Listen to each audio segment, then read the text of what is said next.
Back home now, and the Keneally government has lurched into yet another crisis.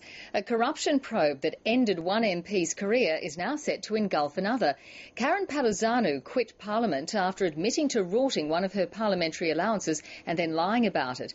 Now another Labor MP is under investigation by the Independent Commission Against Corruption. Just days after picking up the pieces following the resignation of Minister Paul Macleay, Kristina Keneally has another load on her shoulders. Drummoyne MP Angela D'Amore is being investigated for allegedly rorting a parliamentary allowance. But the opposition says the stench surrounds the entire government. The public understands the only way to raise standards in New South Wales is to change government. The sitting day relief allowance gives MPs the right to employ someone at Parliament House on sitting days. Karen Palazanu was found by the ICAC to have instead given the staff member a day off and got them to work for her another day, in one case for campaigning. Angela D'Amore is being investigated for allegedly misusing the same allowance in the lead-up to and just after the last state election. Ms D'Amore declined to be interviewed and issued a statement through her solicitor saying, "I will defend the allegations vigorously," but also said if any breach of that policy has occurred, I say with confidence that it was inadvertent.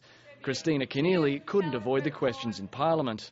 I expect that any member of Parliament or indeed any public servant would cooperate fully with the Commission and its inquiries. But she's refusing to stand Ms D'Amore down as Parliamentary Secretary for Police, something which is routine for public servants during ICAC inquiries. As with all those Rail Corp employees, as with Mr Bushby, the head of the RTA, as with the lawyer from the Maritime Authority, all stood aside. I would remind the Leader of the Opposition, when I was the Minister for Planning and there was an inquiry, including an ICAC inquiry, into the Western Sydney employment lands, I did not require the Director-General, Sam Haddad, to stand aside.